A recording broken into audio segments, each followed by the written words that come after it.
mendengarkan podcast ini. Sekarang kita sedang menggali hakikat Tuhan atau sifat-sifat Tuhan. Selain kita memahami hakikat Allah itu sendiri, tetapi yang penting juga adalah implikasi dari pengetahuan kita tentang hakikat Allah tersebut dalam hidup keseharian kita. Apa artinya Allah Maha Kuasa? Oke, Allah melindungi, menjaga. Itu implikasi dalam aktivitas keseharian kita. Ketika kita ada dalam ancaman dan bahaya, kita menaruh percaya kepada Tuhan yang Maha Kuasa. Implikasi yang lain, kita harus hidup dalam kedaulatan, ketaatan kepada Tuhan. Ini salah satu contoh ya saudara. Jadi penting sekali untuk memahami hakikat Allah, tapi juga mampu mengambil maknanya dalam hidup kita. Apa implikasi daripada hakikat Tuhan tersebut untuk hidup keseharian kita? Itu yang penting. Sebab apa artinya kita memahami hakikat Allah kalau tidak menghubungkan, tidak merelasikan dengan hidup kita setiap hari. Memang kedengarannya kurang menarik. Tetapi kalau kita sungguh-sungguh menghargai kebenaran ini, yaitu mengenai hakikat Allah tersebut, dan kita belajar untuk aplikasikan dalam hidup kita sebagai implikasi yang konkret dalam hidup keseharian kita, betapa besar dampaknya, saudara. Betapa luar biasa dampaknya. Itulah sebabnya, saudara, bicara mengenai hakikat Allah saja, kita sudah berseri-seri, saudara. Ini belum selesai. Nanti kita bicara mengenai Allah yang tidak terbatas. Apa artinya? Allah yang setia. Apa implikasinya untuk hidup keseharian kita? Itu justru yang penting, saudara. Ya. Nah, sekarang kita bicara mengenai Allah Maha Kasih. Saudara, perhatikan saya. Agar pesan-pesan ini betul-betul menggores, mentato jiwa saudara. Dan kebenaran ini bukan hanya menjadi konsumsi pikiran kita, tapi mengubah hidup kita. Itu yang penting. Kalau kita tidak memiliki perubahan yang berarti, kalau kita tidak mengalami perubahan yang signifikan, apa artinya pengetahuan Alkitab yang kita gali selama berbulan-bulan ini, bahkan sudah mulai tahunan. Nah, kita bicara mengenai Allah Maha Kasih. Saya kira hakikat ini cukup menonjol di antara hakikat yang lain. Apalagi orang-orang Kristen. Kalau bicara mengenai kasih luar biasa, saudara. Kita harus memahami apa isi dari kasih Allah tersebut. Tentu kasih yang dimaksud di sini adalah kasih agape. Kasih yang tidak menuntut balas, kasih yang tidak melihat kelayakan si penerima kasih. Kasih yang diberikan dengan cuma-cuma, saudaraku. Tapi bukan berarti lalu menjadi murahan. Kasih yang Allah berikan itu menjadi agung, menjadi mulia, menjadi mahal. Perhatikan ini. Ketika Allah memberi yang terbaik yang Allah miliki. Ini mesti dicatat, saudara. Kalau hanya memberi kesehatan, melancarkan rezeki kita, mensukseskan karir kita, membuat studi kita berhasil, dan segala hal yang dipandang baik oleh manusia pada umumnya, itu belumlah kasih yang Allah sediakan.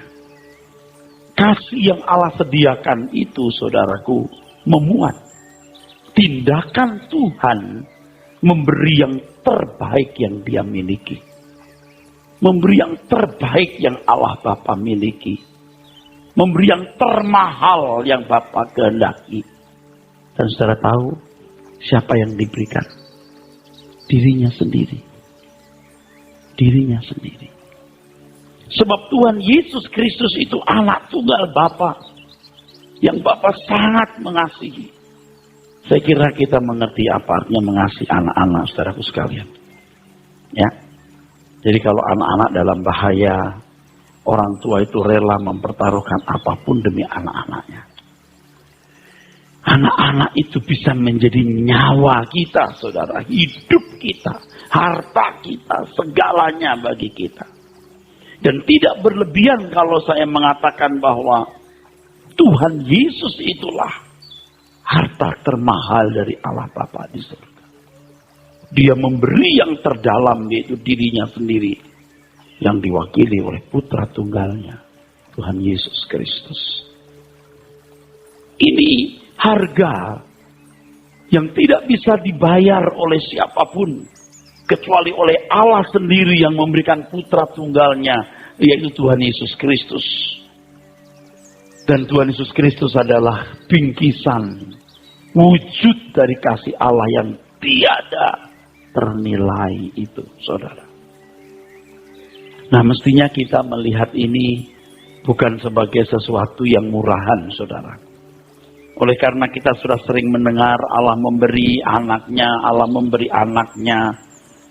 Sampai kalimat itu menjadi begitu populer, begitu akrab di telinga kita dan menjadi murahan. Saudara dan saya, lebih banyak saya mendengar kalimat itu. Lebih banyak saya membaca kalimat itu, saudara. Karena ada di dalam lingkungan kegiatan rohani ini. Tetapi ketika saya mempersiapkan ini, saudara sekalian, luar biasa. Kita kembali merenungkan bahwa Allah telah memberi yang terdalam yang Dia miliki, yaitu dirinya sendiri, yang direpresentasikan oleh Tuhan Yesus Kristus, putra tunggalnya. Ini luar biasa. Jadi saya bersyukur dalam mempersiapkan ini, saya sendiri juga sungguh-sungguh diberkati oleh Tuhan, saudara. Saya diingatkan kembali, saya disentuh kembali oleh kebenaran ini. Kalau Allah memberikan yang terbaik yang Dia miliki, yang terdalam yang ada padanya, lalu apa yang kita lakukan? Apa yang kita berikan? Tidak ada yang lebih pantas daripada diri kita juga. Tanpa batas. Dan kalau sampai Tuhan membuka tangannya untuk menerima hidup kita sebagai persembahan, itu juga anugerah, saudara. Siapakah kita? Apa artinya kita? Apa kebisaan kita? Apa kemampuan kita? Jadi kalau orang masih membatasi diri untuk Tuhan, wah, saya nggak bisa ngerti itu. Nggak bisa ngerti. Nah, kalau makanya lagu yang mengatakan, hanya ini Tuhan permohonanku. Terimalah Tuhan persembahanku, pakailah hidupku sebagai alat-Mu seumur hidupku. Jangan berpikir seolah-olah Allah berkewajiban untuk berbuat begitu. Allah melakukan itu bukan karena kewajiban, karena kasih-Nya. Beda loh, orang melakukan sesuatu karena kewajiban atau karena kerelaan, itu beda, saudara. Dan Anda bayangkan nanti kalau suatu hari pengertian kita, pengetahuan kita menjadi lengkap dan kita memandang kemuliaan Allah Bapa, saudara. Dan kita menghayati, baru kita bisa mengerti betapa mahal anugerah yang Dia berikan itu, putra tunggal.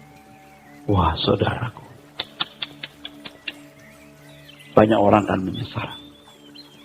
Jadi kalau saya bicara atau sering bicara soal respon terhadap anugerah, tidak mengurangi penghargaan kita terhadap nilai anugerah itu. Justru saya menghargai anugerah itu ketika saya memberikan respon yang sepantasnya kepada Tuhan yang memberikan dirinya bagi kita. Seperti yang tadi saya katakan, harus ada implikasinya. Tapi harus saya beritahukan dulu penjelasan ini, bahwa dia telah memberi dirinya sendiri. Allah Bapa memberi yang terbaik yang ada padanya. Jadi ketika Tuhan Yesus datang ke dunia menjadi bayi kecil melalui darah Maria, itu dalam tanda kutip itu tragisnya dosa, saudara. Sehingga Allah sendiri yang harus turun. Mestinya ya saudara, sebagai seorang teolog yang tiap hari belajar Alkitab dan mengajar Alkitab, saudara, hal-hal begini sudah saking seringnya dibicarakan jadi imun gitu. Tapi enggak. Setiap kali kita merenungkan hal ini, hati kita tetap bergetar, saudara. Ia memberi dirinya sendiri. Ya, saya bersyukur dengan mimpin pendalaman Alkitab ini, saudara. Banyak hal yang Tuhan berikan. Bahkan hal-hal yang kelihatannya sudah biasa kita dengar, biasa kita bicarakan, menjadi tidak biasa. Membuat hati kita terkobar dan terbakar. Dan bersyukur kalau saudara-saudara sekalian menangkap pemberitaan ini. Menangkap suara kebenaran ini, bersyukur. Dan kiranya nurani saudara masih bisa dihidupkan. Saudara mampu menghayati bahwa anugerah Bapa di surga, yaitu Tuhan Yesus Kristus, merupakan perwujudan kasih-Nya. Kasih yang tiada batas. Nah, saudaraku sekalian, itu tadi kasih yang menyelamatkan. Itu kasih yang menyelamatkan. Yang kedua, tentu kasih yang menyelamatkan juga. Tetapi saya memberikan satu sebutan, kasih yang mendewasakan. Tidak ada kasih yang menyelamatkan tanpa pendewasaan. Atau sebaliknya. Orang tua kalau mengasihi anak, bukan hanya memuaskan, mengenyangkan keinginan anak. Membuat ia senang. Tapi juga mendewasakan. Nah, yang ini harus dipahami, saudaraku.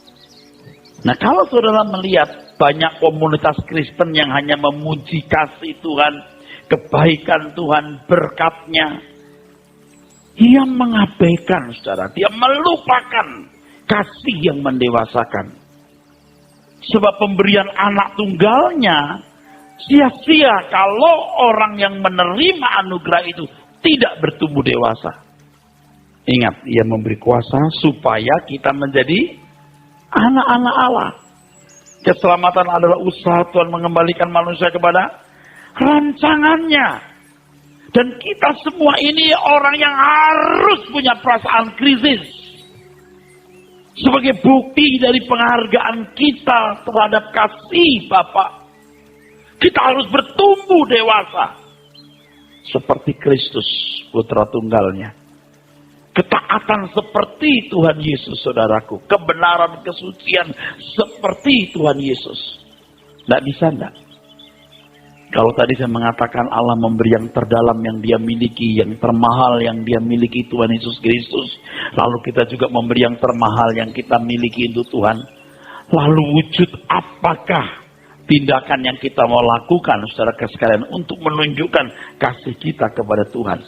Itu bukan buru-buru jadi pendeta atau aktivis atau melayani kegiatan gereja, bukan. Tetapi memberi diri didewasakan. Memberi diri didewasakan, saudara. Jangan buru-buru mengambil bagian dalam pelayanan. Tenaga saudara, uang saudara, waktu saudara, bukanlah sesuatu yang penting jikalau kita belum didewasakan. Nah, pendewasaan ini tidak bisa cepat. Nah, kalau bisa cepat, bagus saudara ya. Kalau bisa dalam sekejap kita dewasa, kita tidak capek. Tuhan buat sulapan, jebret ya. Dari piye langsung terbang. Nah, bisa. Lewat tahapan-tahapan yang ketat. Kalau dikatakan dalam firman Tuhan, menghajar Dalam teks aslinya disebut memukul berulang-ulang. Ibrani 12.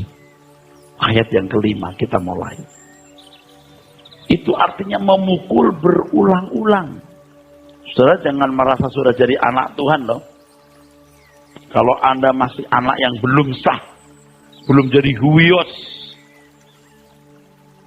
Ibrani pasal 12 ayat 5 dimulai. Demikianlah firman Tuhan. Dan sudah lupakah kamu akan nasihat yang berbicara kepada kamu seperti kepada anak-anak? Hai anakku, janganlah anggap enteng didikan Tuhan, dan janganlah putus asa apabila engkau diperingatkannya. Karena Tuhan menghajar orang yang dikasihinya, dan Ia menyesah orang yang diakuinya sebagai anak. Terus? Jika kamu harus menanggung ganjaran, Allah memperlakukan kamu seperti anak. Di manakah terdapat anak yang tidak dihajar oleh ayahnya? Tetapi jikalau kamu bebas dari ganjaran yang harus diderita setiap orang, maka kamu bukanlah anak, tetapi anak-anak gampang. Oke, stop dulu. Bapak Ibu bisa melihat dengan mata terbuka kenyataan hidup ini. Saya bukan mengada-ada karena sedang menjelaskan hal ini. Sepengetahuan saya sebagai anak Tuhan, tentu dari hasil apa yang saya amati dalam Alkitab, hidup saya maupun hidup orang di sekitar saya, karena saya sudah melayani Tuhan dan hidup di tengah-tengah jemaat 35 tahun lebih ini. Kesimpulannya adalah, saya belum pernah ketemu orang yang diproses Tuhan tanpa pukulan. Seandainya bisa, orang bisa sempurna tanpa pukulan. Pukulan itu bisa bermacam-macam ya. Karena Allah bekerja dalam segala sesuatu mendatangkan kebaikan. Supaya kita serupa dengan Tuhan Yesus. Itu pendewasaan kan. Goal kita, ya orientasi yang kita miliki adalah menjadi seperti Tuhan Yesus, saudaraku. Saya belum pernah melihat. Dan saya sempat berpikir, bisa enggak ya orang itu sempurna tanpa dipukul? Bisa enggak ya orang itu sempurna tanpa lewat proses-proses pergumulan? Bisa enggak ya? Gitu. Rupanya enggak bisa. Nah kalau kita mau menerima kasih Allah yang lengkap dan utuh, bukan hanya kasih yang menyelamatkan dalam artian Tuhan Yesus, Injil yang Allah sediakan, tapi juga proses pendewasaan yang kita harus juga alami di dalamnya, saudara. Jadi kalau orang menolak pendewasaan itu, menolak proses itu, dia menolak kasih itu. Amin. Amin, saudara. Nah sekarang saudara bayangkan kalau kita selama ini diajar oleh pengajar tertentu ya, bahwa kalau Allah itu baik berarti memberkati, kalau Allah itu baik menolong kita dari masalah, kalau Tuhan Allah itu baik menyembuhkan penyakit kita, kalau Allah baik mengabulkan doa kita. Coba, Anda bisa ngerti nggak penyimpangan yang tanpa disadari ini? Kelihatannya tidak menyalahi, saudara. Itu menyalahi. Bayangkan kalau anak-anak hanya kita didik, main-main, diberi mainan, jalan-jalan ke Ancol, ke dunia fantasi atau studio. Tapi tidak pernah kenal sekolah, tidak pernah bangun pagi, tidak pernah ngerjain PR, tidak pernah kursus. Jadi apa, saudara? Nah, Tuhan akan mewariskan kerajaannya bagi kita bersama-sama dengan Tuhan Yesus. Dia memberi yang terbaik putra tunggalnya dan memberi saudara-saudara bagi Yesus. Dan kita menjadi saudara bagi Yesus di dalam kerajaannya. Luar biasa.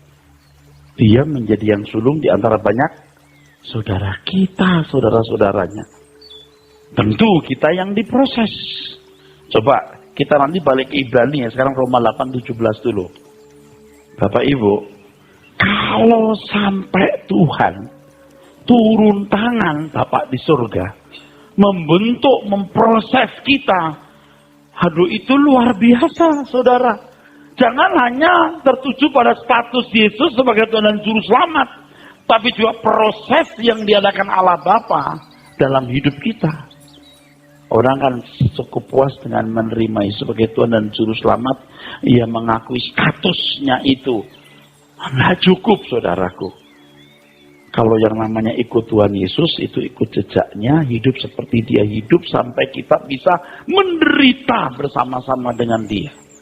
Dan hari-hari ini saya selalu berbicara mengenai satu fakta, bahwa Injil itu ditulis, walaupun mengesankan si pembaca Injil, si pembaca perjanjian baru itu terkesan sudah jadi orang percaya semua yang benar. Seakan-akan percaya itu mudah. Seakan-akan penerima Injil itu sudah jadi orang percaya yang benar. Itu konteksnya karena zaman itu ketika Injil ditulis dan surat-surat rasul-rasul tahun 40-90 Masehi, itu orang percaya yang teraniaya. Mereka dalam satu kondisi hidup iman yang luar biasa. Mereka tidak punya buku-buku teologi seperti kita. Mereka tidak punya Alkitab yang lengkap seperti kita. Dalam kesederhanaan mereka mencontoh apa yang dilakukan Tuhan Yesus. Mau hidup seperti majikannya.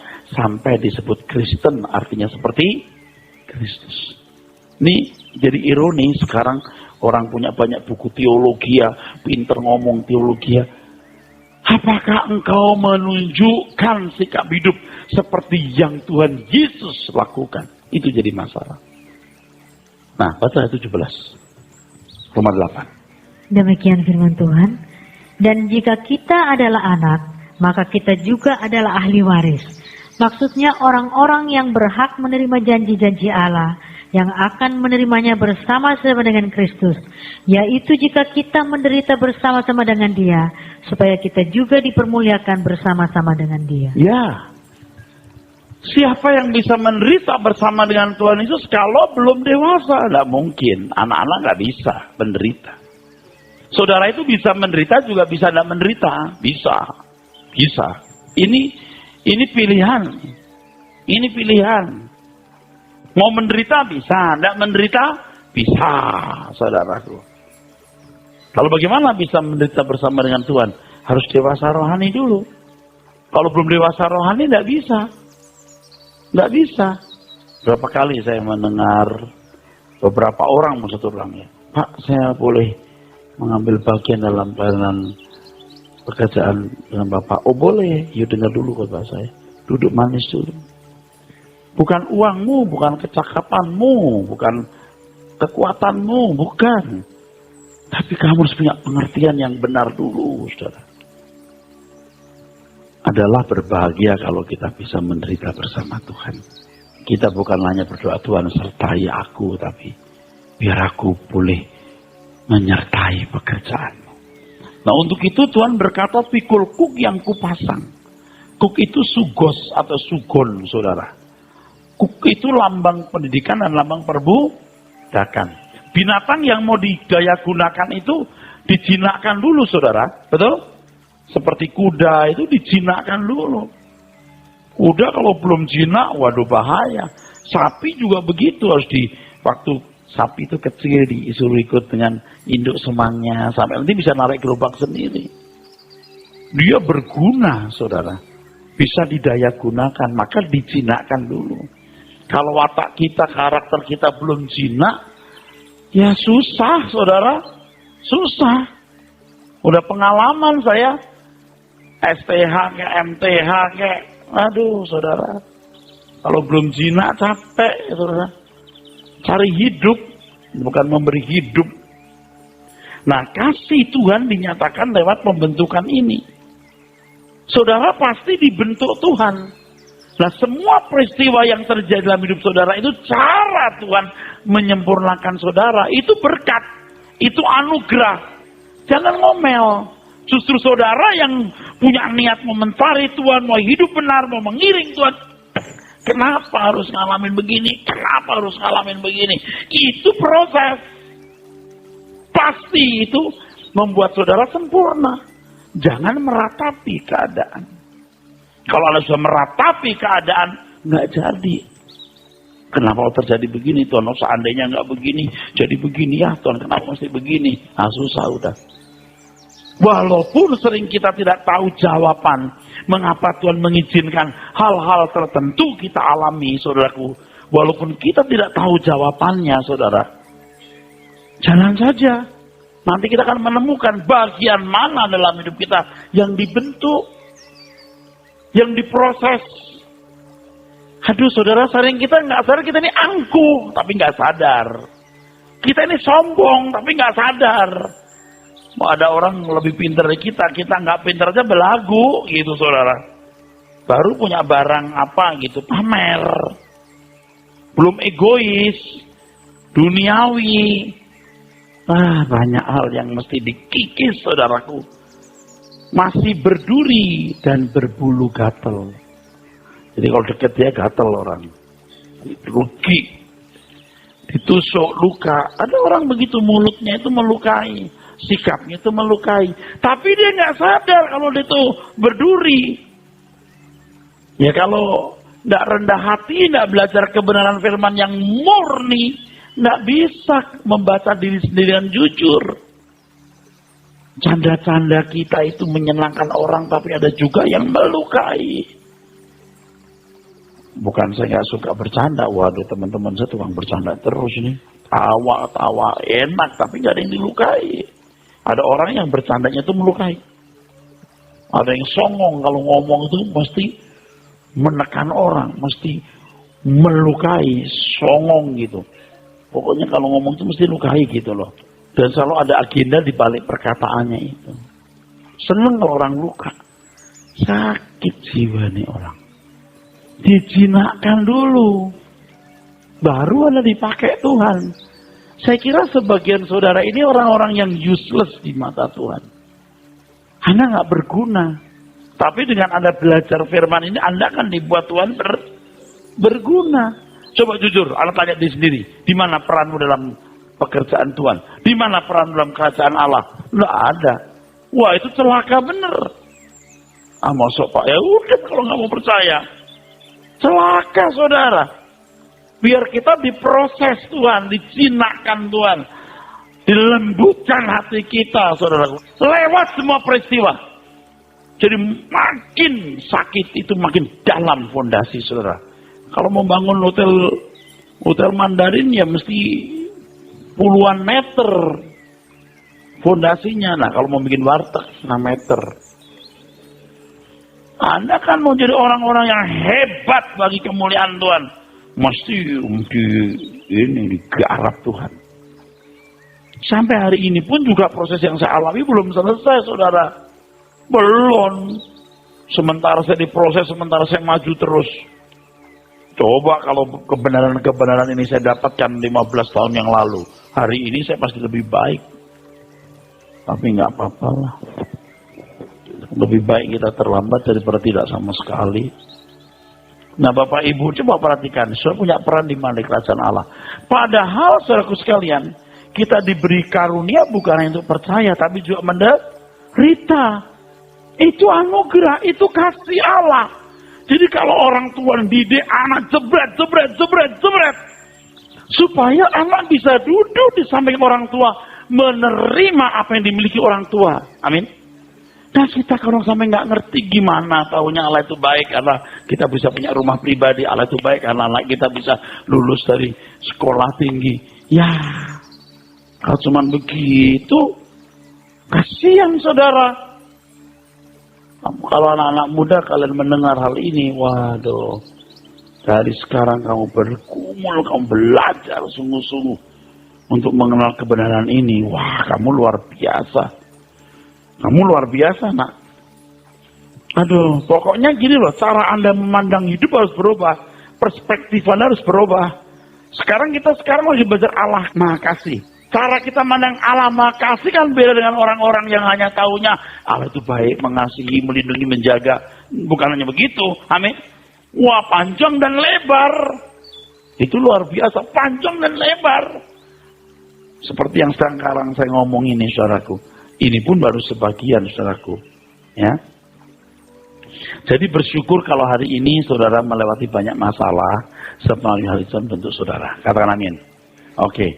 Berangkat dari kenyataan bahwa Allah mengasihi manusia. Sebab manusia berharga di mata Tuhan. Maka siapa yang mengasihi Allah wajib mengasihi manusia. Nah, implikasinya untuk kita ini sekarang. Tadi saya sudah menunjukkan implikasi yang pertama sebenarnya. Kalau Allah Maha Kasih, Anda harus tahu apa isi kasihnya, putra tunggalnya, anugerahnya. Lalu pembentukannya atau pendewasaannya. Terimalah itu, isi wujud kasih Allah. Nah, melengkapi ini dibaca dulu ya, Ibrani 12 tadi belum selesai itu. Dibaca terus sampai ayat berikutnya. Ibrani 12 ayat 7. Jika kamu harus menanggung ganjaran, Allah memperlakukan kamu seperti anak. Di manakah terdapat anak yang tidak dihajar oleh ayahnya? Tetapi jika kamu bebas dari ganjaran yang harus diderita setiap orang, maka kamu bukanlah anak tetapi anak-anak gampang. Terus. Selanjutnya dari ayah kita yang sebenarnya kita beroleh ganjaran dan mereka kita hormati. Ya. Kalau demikian bukankah kita harus lebih taat kepada Bapa segala roh supaya kita boleh hidup? Sebab mereka mendidik kita dalam waktu yang pendek sesuai dengan apa yang mereka anggap baik. Tetapi Dia menghajar kita untuk kebaikan kita supaya kita beroleh bagian dalam kekudusannya. Nah, memperoleh bagian dalam kekudusannya berarti memiliki karakter seperti karakter Bapa. Tuhan Yesus mengatakan, kamu harus sempurna seperti Bapa di surga sempurna. Begini Bapak Ibu, ini berat, ini berat. Kalau Allah kita itu urakan seperti tuyul genderuwo setan yang suka-suka sendiri, enak kita, ya kan? Cocok selera kita. Masalahnya Allah kita tidak demikian. Allah kita kasih. Dan dalam kasihnya Ia memberi dirinya dan mengusahakan kita menerima yang terbaik menurut Dia. Terbaik menurut Dia. Nah sekarang nggak bisa menghindari. Karena Allah kasih sebagai anak yang dididik itu, kita mengambil bagian dalam kekudusan Allah, kita juga harus memiliki kasih seperti kasih Allah. Nah yang kita pahami selama ini kan mengasihi Allah itu ya dengan kata-kata, dengan ucapan, gitu ya saudaraku sekalian. Oke. Nggak cukup. Seperti Allah mengasihi kita, kita mengasihi orang lain. Ini berat saudaraku. Memang bagaimanapun kasih kepada Allah itu tetap khusus, tetap ada. Tapi tidak mungkin bisa dipisahkan dari kasih kita kepada sesama. Nah, ada agama-agama tertentu, termasuk juga mungkin sekte kekristenan, yang memiliki kasih kepada Allah itu kasih secara mistik dan egois. Artinya apa? Seakan-akan dia bisa membangun kasih yang eksklusif dengan Allah tanpa mengkaitkan dengan sesama. Paham maksudnya? Paham? Orang yang semedi, yang bertapa, betul? Yang menyembah dewa-dewanya itu. Dia kan membangun kasih secara eksklusif dengan Allah atau dewa yang dia sembah, tapi tidak merelasikan dengan sesama. Nah sekarang saudaraku sekalian, ini yang berat. Kita harus memiliki kasih seperti kasih yang Allah Bapa berikan kepada kita. Ini nyaris mustahil. Dan dalam Alkitab kita menemukan berulang-ulang Tuhan mengatakan, seperti aku menyerahkan nyawaku untuk kamu, kamu harus menyerahkan nyawamu untuk, ya capek dah Tuhan, mana bisa begitu kan gitu saudara. Oke, ini rumit. Berarti ini rumit. Bukan rumit, ini rumit. Saya mau ngomong hal yang rumit. Itu berarti yang pertama, ini rumit semua nih. Berarti yang pertama, aku harus mengasihi diriku sendiri dulu seperti Allah mengasihi aku. Sebab aku tidak bisa mengasihi orang lain sebelum aku mengasihi diriku sendiri. Nangkep? Kenapa Allah mengasihi aku? Kita harus tahu. Untuk itu mesti belajar kebenaran. Manusia itu adalah makhluk kekal, punya jiwa abadi, bla bla bla bla bla bla bla bla bla. Baru dia mengasihi diri sendiri dengan benar. Orang yang menghiasi dengan perhiasan, terus memuaskan keinginan, itu mencelakai dirinya, bukan mengasihi dirinya. Orang yang sekarang tenggelam di ranjang pelacuran itu, atau narkoba, atau ini contoh ekstrim, ini ekstrim sekali saudara ya. Mabok, wah dia mau puaskan dirinya. Enggak, dia binasakan dirinya. Dia nggak kasihan sama dirinya. Sekarang contoh sederhana yang nggak ekstrim, kita itu seringkali mau melindungi diri. Harga diri kita, kehormatan kita, memanjakan perasaan, mau cari untung sendiri. itu tidak kasihan sama dirinya sendiri. Ini hal yang terjadi dalam hidup kita selama ini tanpa kita sadari. Nah, kalau kita mengerti bagaimana Allah mengasihi kita, nah, luar biasa saudaraku sekalian. Oh, jiwaku harus selamat. Nah, untuk itu kita pasti menerima kasih yang menyelamatkan dan yang mendewasakan, pasti di situ. Nggak masalah menghadapi masalah apapun, problem apapun, nggak masalah.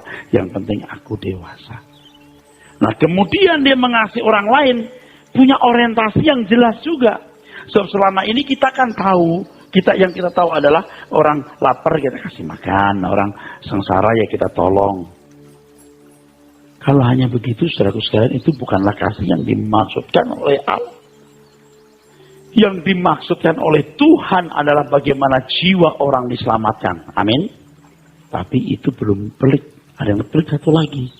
Kalau Tuhan mengatakan, kamu seperti aku menyerahkan nyawamu untuk kamu, kamu harus menyerahkan nyawamu untuk saudaramu. Betul? Masalahnya kepada siapa kita rela menyerahkan nyawa kita? Halo, masih bersama saya? Nggak bisa sembarangan kita serahkan nyawa semua orang. Nggak bisa. Itu jadi problem. Seperti aku menyerahkan nyawaku kepadamu, kamu juga harus menyerahkan nyawamu untuk saudaramu. Siapa coba? Itu jadi pelik. Ingat pernyataan Tuhan Yesus. Kalau kamu masuk kota, kamu ditolak orang itu, kebaskan debu dari kakimu. Betul? Binasa kamu. Ingat, tadi saya katakan orang harus mengasihi diri sendiri dengan benar, bukan secara kodrat, tetapi secara ilahi. Kenapa Allah mengasihi aku? Kita harus memahami kebenaran. Kasih yang menyelamatkan, kasih mendewasakan. Kita pun nanti akan mengasihi orang lain dengan orientasi yang sama. Bukan sekedar kasih duit atau kasih makan yang lapar. Oh, bukan hanya itu, saudaraku. Seperti Allah mengasihi aku mengasihi dia. Sampai nyawaku serahkan. Nah, kepada siapa kita menyerahkan nyawa? Itu masalahnya. Nangkep sini. Nah, di sini masing-masing orang, saudara, pasti punya tugas. Tidak semua orang kita selamatkan. Artinya, kita masing-masing pasti punya bagian. Pasti kita punya bagian. Sampai kita sungguh-sungguh menyelamatkan nyawa. Jadi kalau saya boleh buat ilustrasi begini, saudara. Ini saudara ya, ada si A, si B, si C, si D, si F. Ini bagian-bagianmu. Nanti yang lain kau punya juga bagian yang lain. Ini contoh sederhana saja. Kalau dulu kan sebagai pelayan Tuhan, orang lain melakukan apa, saya juga mau lakukan hal yang sama. Orang buat apa, saya juga buat itu. Orang bisa KKR, gue juga KKR. Orang begini, saya juga bisa bikin ini. Sekarang saya mulai belajar. Nggak bisa. Aku harus menemukan bagianku. Dan ketika aku menemukan bagianku apa? Nah, jangankan duitku, nyawaku pun ku taruh di sini. Kalau kita main sembarang taruh nyawa, taruh duit, bisa wasting, bisa sia-sia. Saya harus menemukan tempatku di mana, dan ketika aku menemukan tempatku untuk mengabdi kepada Tuhan, ku serahkan apapun yang ku miliki, bahkan nyawa. Nah, seperti Tuhan memberi yang terdalam, yaitu anak tunggalnya, kita memberi diri kita tanpa batas kepada Tuhan. Dan kalau sampai kita diperkenan memberikan hidup kita tanpa batas bagi Tuhan, itu kehormatan, saudara. Tapi kalau ngomong begini untuk zaman kini, kuno, ya kan? Siapa yang mau mendengar? Tuhan nggak kelihatan. Lalu orang yang melakukan hal itu juga kadang-kadang, bukan kadang-kadang, faktanya seringkali, bukan kadang-kadang, seringkali sama dengan orang yang tidak memberikan segenap hidupnya buat Tuhan. Lalu kita yang memberikan segenap hidup tanpa batas, bisa-bisa dalam hati kita mengatakan, aduh, gua capek-capek begini, gua dapat apa ya? Bedanya apa sih? Ada nggak usah capek-capek lah, biasa-biasa saja. Bahaya. Padahal kalau kita sudah menemukan di mana tempat kita harus mengabdi, jangankan waktu, tenaga, uang kita, nyawa kita taruh. Di sini baru kita jadi masketir Tuhan, hulu balangnya Tuhan, pengawalnya Tuhan. Itu anugerah Tuhan yang luar biasa. Tapi ingat ya, dijinakkan dulu, didewasakan dulu. Makanya anak-anak muda ini ya, yang dengar ngomongan saya ini, kamu belajar dulu, nanti kamu menemukan tempatmu. Dan orang-orang yang mempertaruhkan hidupnya tanpa batas ini, yang membalas kebaikan Tuhan, yang memberi yang terdalam itu, nggak banyak. Nggak banyak. Nggak banyak. Sangat sedikit. Bahkan kalau mau jujur ngomong, nyaris nggak ada. Tapi kalau saudara dapat anugerah ini, kamu bukan hanya dikaruniai untuk percaya, tapi juga dikaruniai menderita bagi Kristus. Wah, itu bagus. Itu luar biasa. Jadi tanpa batas kita rela berikan hidup kita buat Tuhan. Di situ kita baru bisa mengerti apa artinya baik aku makan atau minum atau melakukan sesuatu yang lain. Lakukan semua untuk kemuliaan Tuhan. Itu anugerah, saudara. Karena Allah kasih, itulah konsekuensinya. Itulah implikasinya yang konkret dalam hidup kita. Tidak bisa enggak. Anda harus kehilangan hidup seperti Bapa di surga memberikan dirinya. Amin.